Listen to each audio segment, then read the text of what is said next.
अकबर की मायावी घड़ी एक बहुत दिलचस्प और जादुई कहानी है, जिसमें बीरबल अपनी चतुराई से एक मायावी, जादुई घड़ी का राज खोलते हैं। ये कहानी अकबर और बीरबल की शहादत और बुद्धिमत्ता को दर्शाती है, लेकिन इस बार घड़ी को एक मायावी रूप में पेश किया गया है, जिससे कहानी को एक रहस्यमयी मोड़ मिलता है। बहुत समय पहले मुगल सम्राट अकबर की महल में एक विशेष दीवार घड़ी टंगी थी।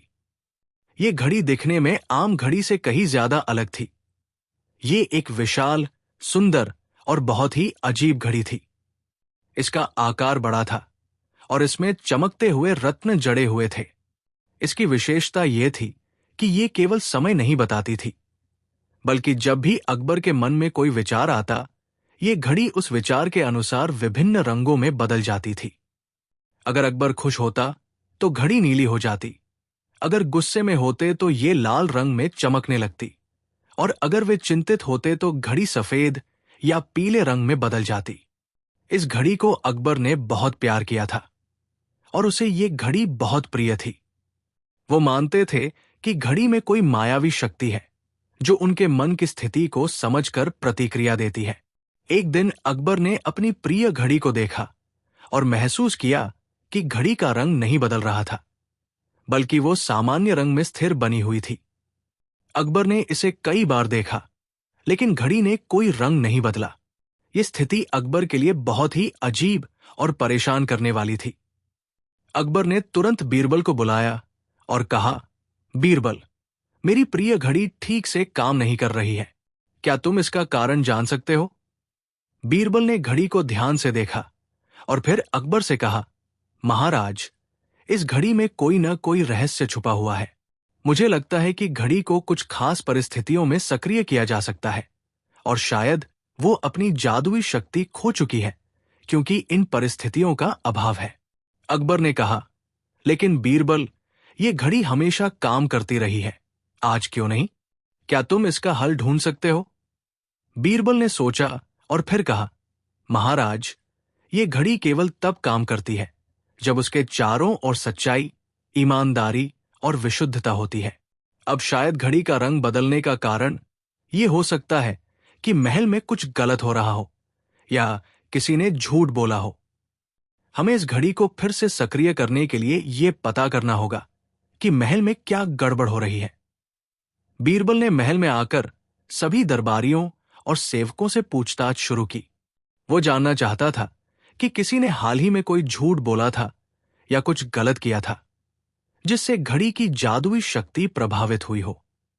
बीरबल ने धीरे धीरे महल के सभी प्रमुख व्यक्तियों से बातचीत की और उन्होंने पाया कि राजमहल के एक कर्मचारी ने कुछ समय पहले झूठ बोला था, जिससे महल में एक नकारात्मक ऊर्जा का संचार हुआ था। बीरबल ने यह जानकारी अकबर को दी और कहा, महाराज, घड़ी की जादुई शक्ति को फिर से सक्रिय करने के लिए हमें इस झूठ का खुलासा करना होगा। अकबर ने अपनी पूरी महल की जांच की और आखिरकार उस कर्मचारी से सत्य पूछा।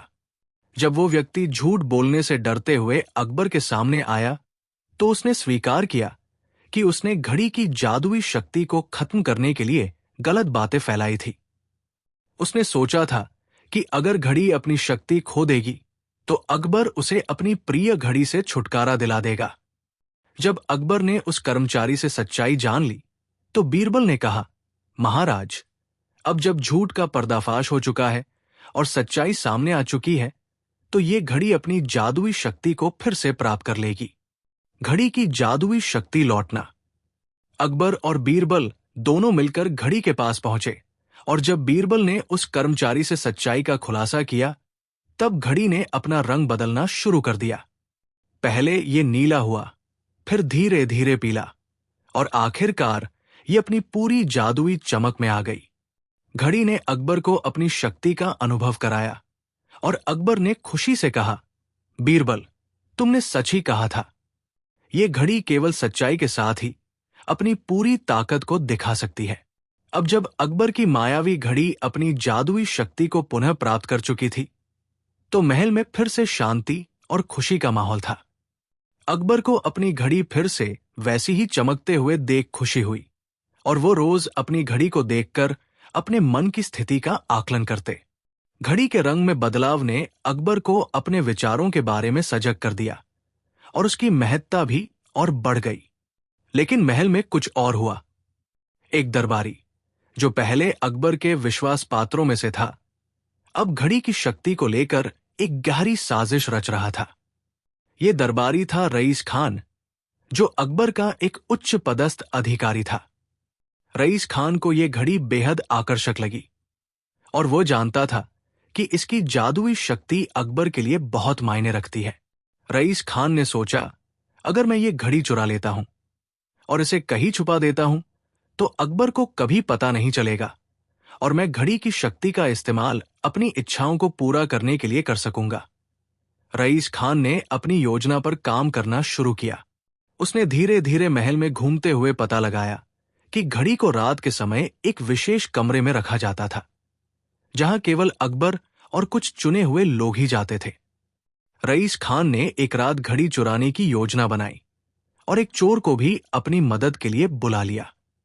एक रात जब महल में सब लोग सो रहे थे, रईस खान और उसका साथी चुपचाप अकबर के कक्ष में घुस गए। उन्होंने बड़ी सावधानी से दीवार पर टंगी उस मायावी घड़ी को उतारा और उसे चुपके से बाहर ले गए।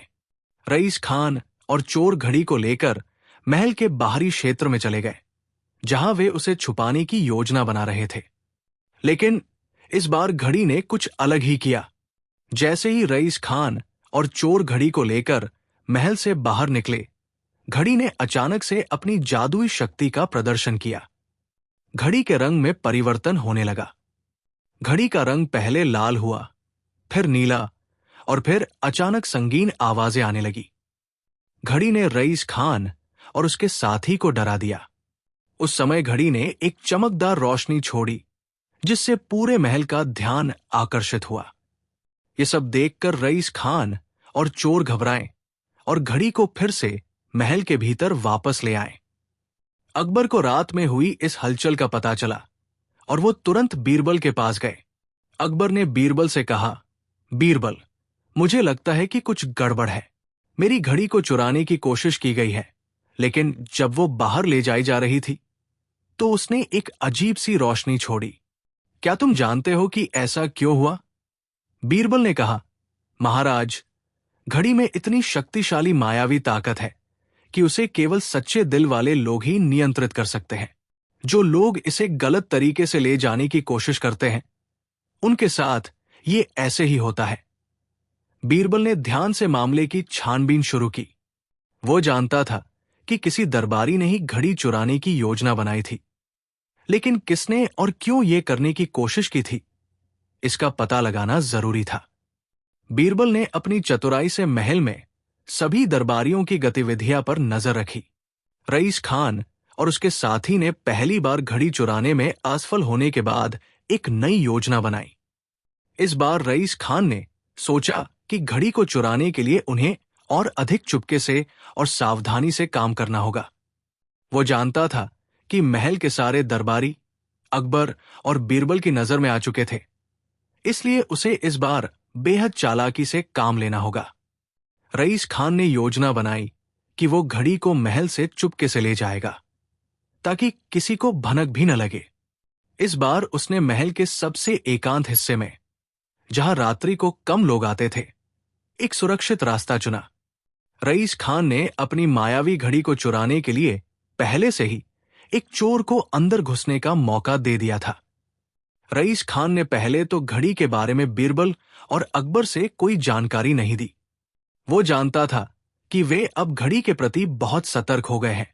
इस बार वो घड़ी को महल से बाहर ले जाने के लिए एक अलग तरीका अपनाएगा। उसने कमरों की रोशनी और वातावरण की नजाकत को समझकर रात के समय में घड़ी चुराने की योजना बनाई। एक रात जब महल में सब सो रहे थे, रईस खान ने अपनी योजना के तहत घड़ी को चुराने की शुरुआत की। उसने अपने साथी चोर को दीवार की पिछली तरफ से अंदर भेजा, जहां अकबर की प्रिय घड़ी टंगी हुई थी। चोर ने बड़ी सावधानी से घड़ी को उतारा और उसे रईस खान को सौंप दिया। रईस खान घड़ी को लेकर चुपके चुपके एकांत कोठरी की तरफ बढ़ने लगा। वो जानता था कि महल में कोई भी चोर चुपके से घड़ी को ले जाने का कोई मौका नहीं छोड़ेगा। इसलिए वो बहुत धीरे धीरे और आहिस्ता से कदम रखता था, ताकि कोई भी आवाज ना हो और किसी की नजर न पड़े। रईस खान ने पहले महल की आधिकारिक रास्तों से बचते हुए एक तंग गली का रास्ता चुना। इस रास्ते से वो घड़ी को सुरक्षित रूप से बाहर ले जा सकता था। रईस खान और चोर घड़ी लेकर महल के बाहरी दीवारों तक पहुंच गए। अब उनके सामने सबसे बड़ी चुनौती थी घड़ी को महल के बाहर सुरक्षित ले जाना। महल के बाहर एक सुरंग के रास्ते से वे घड़ी को सुरक्षित बाहर निकालने की योजना बना रहे थे। ये सुरंग महल के अंदर से निकलकर सीधे बाहर के जंगल तक जाती थी, जिससे वे घड़ी को आसानी से छुपा सकते थे। सुरंग में घड़ी को लेकर चलते समय रईस खान को थोड़ा डर लग रहा था। वो सोच रहा था, अगर किसी को हमारी इस योजना का पता चल गया तो हमारी सारी मेहनत बेकार हो जाएगी। लेकिन इस बार सब कुछ योजना के अनुसार हुआ। वो धीरे धीरे सुरंग के अंत तक पहुंचा और फिर उसने घड़ी को जंगल के अंदर एक गहरे स्थान पर छुपा दिया। रईस खान और उसके साथी ने घड़ी को छुपाकर खुशी से महल वापस लौटने का सोचा। उनका विश्वास था कि अब अकबर और बीरबल को कभी भी इस चोरी का पता नहीं चलेगा और वो अपनी इच्छाओं के अनुसार घड़ी की शक्ति का उपयोग कर सकते हैं। रईस खान ने सोचा, अब ये घड़ी मेरे हाथ में है, मैं जब चाहूंगा इसका इस्तेमाल कर सकता हूं और अकबर को भी इस रहस्य का कोई अनुमान नहीं होगा। रईस खान और उसके साथी ने अपनी चोरी की योजना को सफलतापूर्वक अंजाम दिया था और अकबर की मायावी घड़ी को जंगल में एक सुरक्षित स्थान पर छुपा दिया। लेकिन रईस खान की लालच अभी खत्म नहीं हुई थी। घड़ी के जादुई शक्तियों के बारे में उसकी समझ और बढ़ चुकी थी और अब वो चाहता था कि उस घड़ी का इस्तेमाल किसी और के खिलाफ किया जाए। रईस खान का मन केवल अपनी व्यक्तिगत संतुष्टि तक सीमित नहीं था। वो घड़ी की शक्ति का दूसरों से बदला लेने और अपनी कुर्सी को मजबूत करने के लिए भी इस्तेमाल करना चाहता था। नई साजिश, घड़ी को बेचना। रईस खान ने सोचा, अगर ये घड़ी इतनी मायावी और शक्तिशाली है तो क्यों न इसे किसी ऐसे व्यक्ति को बेचा जाए जो इसका इस्तेमाल अकबर के खिलाफ कर सके। वो जानता था कि अकबर के विरोधी कहीं न कहीं महल के आसपास छुपे हुए हैं और यदि वह उन्हें ये घड़ी बेचता है तो वो उस शक्तिशाली घड़ी का इस्तेमाल अपनी सत्ता बढ़ाने और अकबर के खिलाफ साजिश करने के लिए करेंगे। रईस खान ने एक योजना बनाई और महल के बाहर अपने कुछ पुराने संपर्कों को याद किया जो अकबर के खिलाफ षड्यंत्र रचने में रुचि रखते थे। वो जानता था कि कुछ राजारजवाड़े और राजनीतिक दुश्मन अकबर से परेशान थे और वो उनकी मदद से अपनी स्थिति मजबूत कर सकता था। इन सभी संपर्कों में सबसे प्रमुख था शाही दरबार का पुराना दुश्मन राजा चौधरी, जो अकबर से हमेशा असंतुष्ट था और अकबर की शक्ति को चुनौती देने का मन बनाए हुए था। रईस खान का राजा चौधरी से संपर्क। रईस खान ने राजा चौधरी से मुलाकात करने का निर्णय लिया। उसने चौधरी को समझाया कि उसके पास एक अद्भुत वस्तु है, अकबर की मायावी घड़ी, जो अकबर के विचारों और भावनाओं को नियंत्रित करती है। रईस खान ने दावा किया कि इस घड़ी का उपयोग करके राजा चौधरी अकबर के खिलाफ एक बड़ी साजिश रच सकते हैं। राजा चौधरी ने ये बात सुनी और उसमें काफी रुचि दिखाई। उसने रईस खान से पूछा, क्या तुम सच में कह रहे हो कि इस घड़ी की मदद से मैं अकबर के मन को नियंत्रित कर सकता हूं? रईस खान ने कहा, यह घड़ी किसी भी व्यक्ति के मन की स्थिति के अनुसार रंग बदलती है और उसकी मानसिक स्थिति को बाहर लाती है। इसके साथ ही यह घड़ी जादुई रूप से शक्तिशाली है। यदि तुम इसे सही समय पर इस्तेमाल करते हो तो अकबर को मानसिक रूप से भ्रमित किया जा सकता है और तुम उसकी सत्ता को पलट सकते हो। राजा चौधरी को इस प्रस्ताव ने ललचाया और वो रईस खान के साथ इस घड़ी का सौदा करने के लिए तैयार हो गया। दोनों के बीच तय हुआ कि रईस खान इस घड़ी को चौधरी को एक बड़ी रकम में बेचेगा और बदले में वो अकबर के खिलाफ अपनी रणनीति को काम में लाएगा। रईस खान ने घड़ी को राजा चौधरी के पास पहुंचाया और उसे इसकी शक्तियों के बारे में विस्तार से बताया। राजा चौधरी ने घड़ी को प्राप्त करने के बाद इसका इस्तेमाल करने के लिए कई योजनाएं बनानी शुरू कर दी। वो जानता था कि इस घड़ी की मदद से वो अकबर को कमजोर कर सकता है, और अगर वो सफल रहा तो वो अकबर की सत्ता अपने हाथों में ले सकता था। राजा चौधरी जैसे शाही दुश्मन जो अकबर की सत्ता को चुनौती देना चाहते थे, उसके लिए ये घड़ी एक शक्तिशाली हथियार साबित हो सकती थी। रईस खान ने सोचा कि उसे घड़ी को राजा चौधरी तक पहुंचाने के लिए एक बेहद गोपनीय और सुरक्षित रास्ता अपनाना होगा, ताकि महल में किसी को भी इसका पता न चले। चुपके से ये घड़ी पहुंचाने के लिए उसने एक गुप्त मैसेंजर को राजा चौधरी के महल भेजा, जिससे राजा चौधरी को घड़ी का संदेश मिल सके। रईस खान ने मैसेंजर को यह भी बताया कि वो घड़ी राजा चौधरी से मिलने के लिए किसी एकांत स्थान पर लेकर आएगा, जहां न तो कोई जासूस हो और न ही कोई शक पैदा हो। रईस खान और उसका साथी चुपके चुपके जंगल के रास्ते से घड़ी लेकर राजा चौधरी के महल की ओर बढ़े। यह रास्ता महल से दूर था और जंगल की छाव में था, जिससे किसी को भी ये शक नहीं हो सकता था। वे रात के समय इस यात्रा पर निकल पड़े, जब महल के दरबारी और सैनिक नींद में थे और महल में कोई हलचल नहीं थी। राजा चौधरी को रईस खान ने उसे अपनी योजना से अवगत कराया और फिर घड़ी को चौधरी के हाथों में सौंप दिया। राजा चौधरी ने इस घड़ी को लेकर काफी उत्सुकता दिखाई और उसके अद्भुत गुणों के बारे में रईस खान से विस्तार से जानकारी ली। रईस खान ने उसे बताया, ये घड़ी सिर्फ समय नहीं बताती, बल्कि ये मनुष्य के मानसिक विचारों को भी प्रभावित करती है। अगर इसे सही समय पर इस्तेमाल किया जाए तो ये अकबर के मनोबल को तोड़ सकती है और उसे कमजोर कर सकती है। राजा चौधरी ने इस प्रस्ताव को स्वीकार किया और रईस खान को वादा किया कि वो इसके बदले उसे बड़ी रकम और सत्ता में बढ़ोतरी का आश्वासन देगा। महल में हर वक्त की तरह बीरबल की सूझबूझ और सतर्कता अकबर के लिए एक मजबूत रक्षा थी। बीरबल ने देखा कि महल में कुछ बदल रहा था, विशेष रूप से रईस खान की गतिविधियां। घड़ी की चोरी के बाद बीरबल पहले से ही शक में था और उसने हर दरबारी और महल में हो रही हलचल पर नजर रखना शुरू कर दिया था। बीरबल ने देखा कि रईस खान और कुछ अन्य दरबारियों के बीच संपर्क में कुछ अजीब सी बातें हो रही थी। खासतौर पर रईस खान के व्यवहार में एक बदलाव आया था। वो अकबर के सामने बहुत कम आता था और अपने कामों को छिपाने की कोशिश करता था। एक दिन बीरबल ने रईस खान के कक्ष से निकलते हुए एक गुप्त संदेश देखा, जो राजा चौधरी तक पहुंचने वाली एक साजिश का संकेत दे रहा था। बीरबल का साक्ष्य इकट्ठा करना। बीरबल ने अपनी जांच शुरू की और धीरे धीरे रईस खान और उसके संपर्कों के बारे में जानकारी इकट्ठा करना शुरू किया। बीरबल ने देखा कि रईस खान की हर गतिविधि उसके पुराने दुश्मनों के साथ जुड़ी हुई थी। वो कई रातों तक रईस खान के महल में आने जाने के रास्ते पर नजर रखता रहा। बीरबल ने पाया कि रईस खान अक्सर रात के समय महल से बाहर निकलता और फिर कुछ घंटों बाद लौटता, जिससे यह स्पष्ट था कि वो महल के बाहर कहीं जा रहा था। बीरबल ने एक रात रईस खान का पीछा करने का निर्णय लिया। उसने अपनी खुफिया टीम को भी तैयार किया और रईस खान के साथ बाहर निकलते ही उनका पीछा शुरू किया। बीरबल और उसकी टीम ने रईस खान को जंगल की ओर जाते देखा। बीरबल ने अनुमान लगाया कि वो किसी गुप्त स्थान पर जा रहा है और इससे पहले कभी भी महल का कोई व्यक्ति जंगल में इतनी रात को नहीं गया था।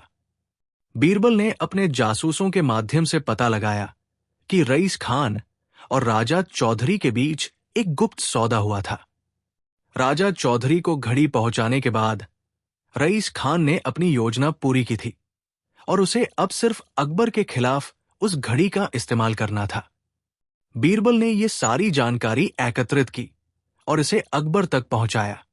रईस खान और राजा चौधरी के बीच घड़ी का सौदा हो चुका था, लेकिन बीरबल की सूझबूझ ने रईस खान की सारी साजिशों को बेनकाब कर दिया था।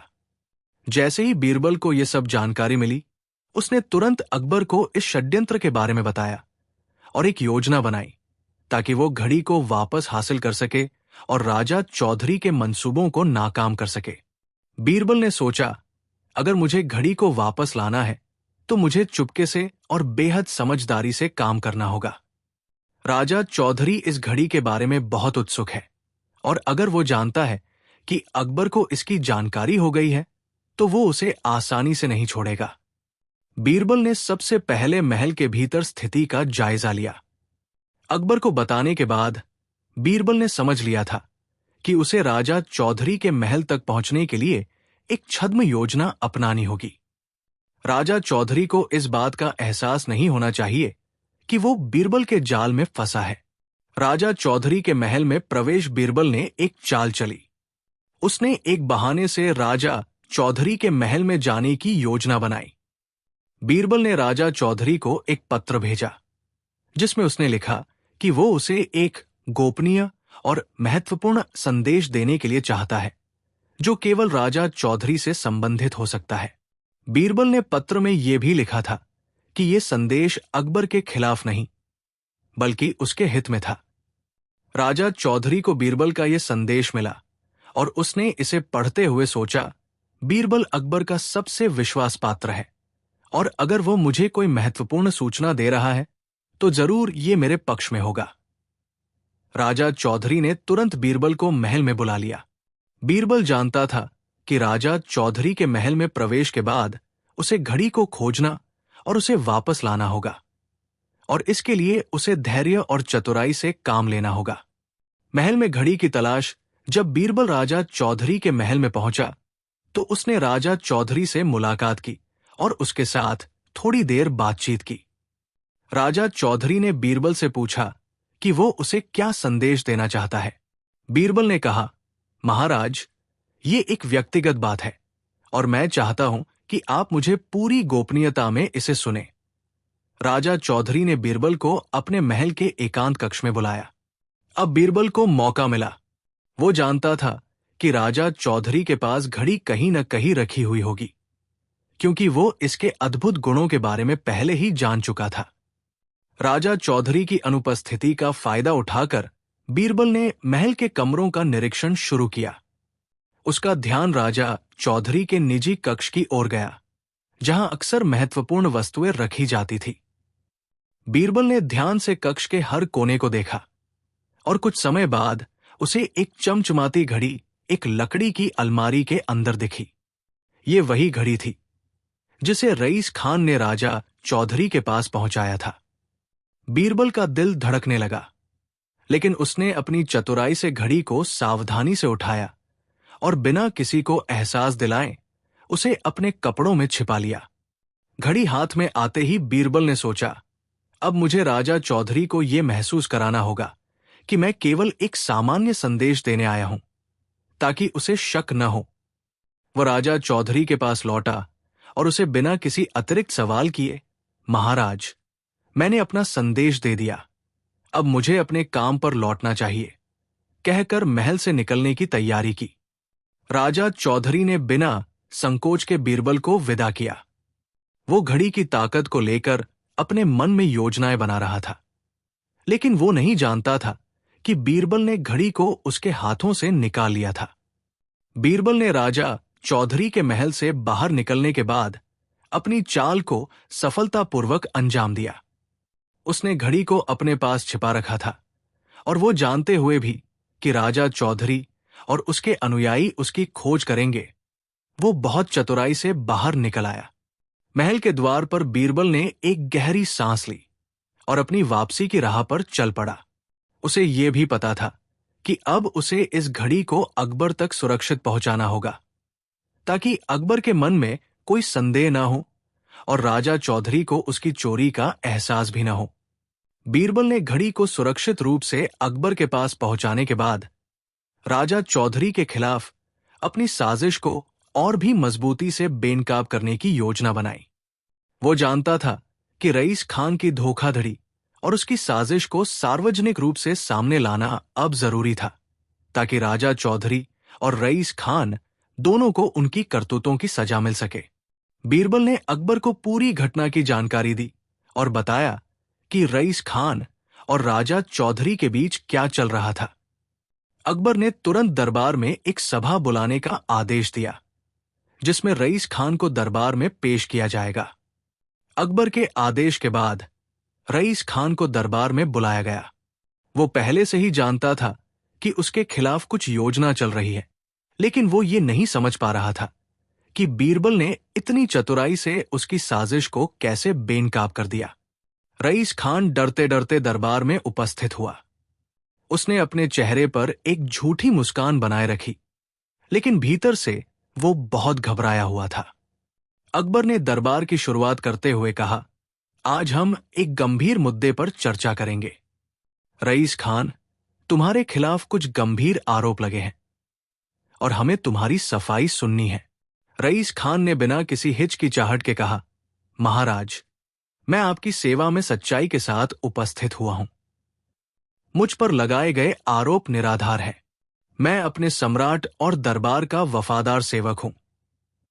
बीरबल ने रईस खान की बातों पर ध्यान नहीं दिया और सीधे आरोप लगाते हुए कहा, महाराज, ये जो रईस खान आपके दरबार में खड़ा है, वो न केवल महल की साख को धूमिल कर रहा है, बल्कि वो एक बड़े अपराध में लिप्त है। रईस खान चौंका। क्या? आप ऐसा कैसे कह सकते हैं, बीरबल? बीरबल ने शांतिपूर्वक कहा, आपने महल से अकबर की मायावी घड़ी चुराई और उसे राजा चौधरी के पास पहुंचाया। ये घड़ी न केवल एक मूल्यवान वस्तु है, बल्कि इसका जादुई प्रभाव भी है, जिससे अकबर को मानसिक रूप से प्रभावित किया जा सकता था। रईस खान ने जोर से कहा, यह सब झूठ है। मैंने कभी ऐसी कोई घड़ी नहीं चुराई। बीरबल, तुम मुझे बदनाम करने की कोशिश कर रहे हो। बीरबल ने मुस्कुराते हुए कहा, तुम्हारा इनकार तो स्वाभाविक है, रईस खान, लेकिन अब मैं तुम पर आरोपों को साबित करने के लिए सबूत पेश करूंगा। रईस खान की साजिश का बीरबल ने अपनी योजनाओं को विस्तार से समझाना शुरू किया। उसने कहा, साबित करने से पहले मैं आपको बता दूं कि मैंने और मेरी खुफिया टीम ने आपकी गतिविधियों पर नजर रखी थी।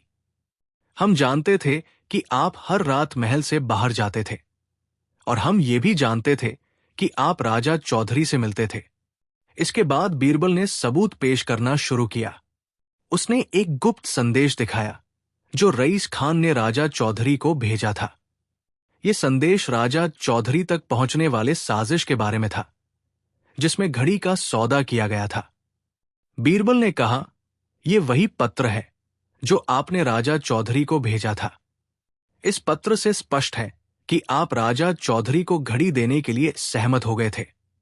इसके बाद मैंने देखा कि आपने महल से निकलकर जंगल की तरफ रुख किया। हमारी टीम ने पीछा किया और आपको घड़ी के साथ देखा। फिर बीरबल ने राजा चौधरी के महल से घड़ी की एक तस्वीर दिखाई जो उसने राजा चौधरी के कक्ष में छिपाई थी। ये घड़ी, जो आज आपके पास नहीं है, हमारी खोज में हमारे हाथ लगी। ये घड़ी राजा चौधरी के महल में थी, और यही वो वस्तु है जिसे आप चुराने के बाद राजा चौधरी को सौंपने गए थे। रईस खान चुप रहा, लेकिन अब उसकी आंखों में चिंता साफ देखी जा रही थी। अब बीरबल ने रईस खान को एक और जोरदार झटका दिया। उसने कहा, रईस खान, तुमने अकबर की घड़ी चुराई, और जब हम तुम्हारी साजिश को बेनकाब करने की कोशिश कर रहे थे, तो तुमने न केवल अपनी कृत्य को छिपाने की कोशिश की, बल्कि तुमने राजा चौधरी की मदद से अकबर के खिलाफ साजिश रचने की भी योजना बनाई थी। अकबर ने शांतिपूर्वक कहा, यह एक गहरी साजिश थी। रईस खान, तुमने हमारे विश्वास को तोड़ा है। तुमने न केवल हमारी संपत्ति चुराई, बल्कि हमारे महल के राज को भी खतरे में डाला। अब रईस खान को यह समझ में आ चुका था कि उसके खिलाफ सबूत इतने ठोस है कि वो बच नहीं सकता।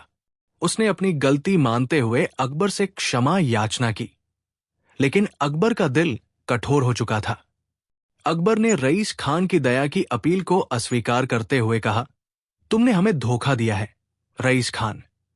तुमने हमारी घड़ी चुराई, महल के अंदर हमारी सुरक्षा को कमजोर किया और हमारे शत्रु के साथ गठजोड़ किया। ऐसे अपराधियों को सजा मिलनी चाहिए। अकबर ने रईस खान को तुरंत जेल में डालने का आदेश दिया और राजा चौधरी को भी महल से बाहर कर दिया। इसके साथ ही अकबर ने बीरबल की सूझबूझ और मेहनत की सराहना करते हुए उसे शाही खजाने से विशेष पुरस्कार देने की घोषणा की।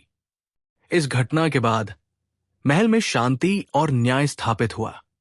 बीरबल की सूझबूझ और अकबर का निष्पक्ष निर्णय सबके लिए एक उदाहरण बन गया कि सच्चाई और ईमानदारी की हमेशा जीत होती है, और कोई भी साजिश चाहे कितनी भी चालाकी से बनाई जाए, वो अंत में उजागर हो ही जाती है। कहानी आपको अच्छी लगी हो तो इसे लाइक करें और अपने सुझाव कमेंट सेक्शन में हमसे साझा करें। इस तरह की मजेदार कहानियों के लिए चैनल को सब्सक्राइब करना ना भूलें। धन्यवाद।